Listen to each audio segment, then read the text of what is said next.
Halo teman-teman. Pada kali ini saya akan mempresentasikan penelitian saya dengan judul Pengaruh Pemahaman Wajib Pajak UMKM Kota Batam terhadap pajak penghasilan final insentif ditanggung pemerintah.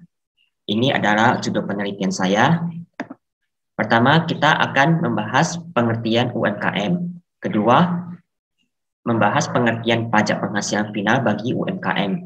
Ketiga, variabel yang saya gunakan dalam penelitian, dan yang terakhir ada perkembangan teori. Kita mulai dari pengertian UMKM. UMKM itu bisnis yang dijalankan oleh individu, rumah tangga, atau badan usaha kecil lainnya. Biasanya UMKM mempunyai batasan omset per tahun. Jumlah kekayaannya juga terbatas dan juga karyawannya.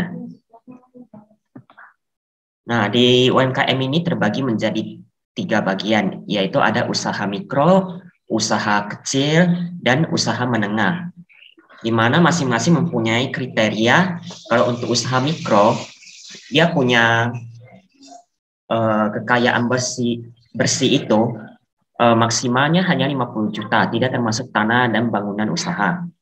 Omsetnya itu per tahunan biasanya sampai 300 juta. Kalau untuk usaha kecil, kekayaan bersihnya itu adalah 50 juta hingga dengan 500 juta. Tanpa bangunan dan tanpa usaha. Omset tahunannya itu kisaran 300 juta hingga 2,5 miliar. Yang ketiga adalah usaha menengah. Usaha ekonomi produktif yang berdiri sendiri dan bukan termasuk anak perusahaan atau cabang perusahaan tertentu. Kekayaan bersihnya dimulai dari 500 juta dan omset tahunannya lebih dari 2,5 miliar hingga 4,8 miliar. Oke, kita akan lanjut ke pengertian pajak penghasilan final ditanggung pemerintah. Jadi di dalam UMKM itu, dalam pengenaan pajak itu dia ada tarif khususnya. Itu diatur dalam PP nomor 23 tahun 2018 tentang pajak penghasilan atas penghasilan dari usaha yang diterima atau diperoleh wajib pajak yang memiliki peredaran bruto tertentu.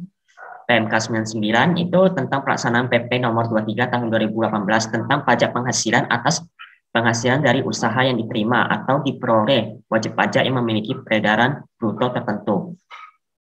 Dalam masa pandemi ini, pemerintah ada menanggung pajak ini, yaitu pajak penghasilan untuk UMKM ini. Jadi UMKM itu tidak perlu membayar pajaknya dari peredaran bruto yang dia terima. Dan semuanya di cover atau dibayar ditanggung oleh pemerintahan. Ini yang akan saya bahas.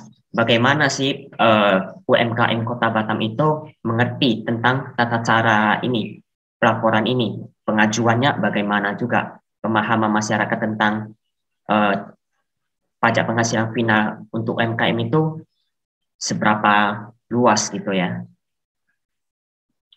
Nah, itu ada saya teliti dan memakai variabel ini. Yang pertama, X1-nya adalah peraturan perpajakan. Apakah peraturan perpajakan ini telah berpengaruh kepada UMKM Kota Batam? Kedua, implementasi kebijakan insentif pajak. Implementasi kebijakan insentif pajak ini artinya itu adalah jalannya kebijakan ini, bagaimana diterapkan, apakah sudah sepenuhnya. Ketiga adalah pengetahuan. Pengetahuan itu adalah pengetahuan setiap UMKM Kota Batam terhadap pajak penghasilan final ditanggung pemerintahan. Bagaimana tata cara pengajuannya, bagaimana tata cara pelaporan realisasinya juga. Terhadap Y saya adalah pengaruh pemahaman wajib pajak UMKM Kota Batam terhadap pajak penghasilan final insentif ditanggung pemerintah. Kemudian perkembangan teori yang saya gunakan ada dari Ramawati dan Apriyasari tahun 2021, insentif PPh final ditanggung pemerintah selama pandemi COVID-19 bagi UMKM yang memiliki peredaran bruto tertentu. Dan juga Yuli Agustina, Rahman, dan Firianti 2021, insentif pajak, solusi tepat bagi UMKM di masa pandemi COVID-19. Sekian presentasi dari saya, terima kasih.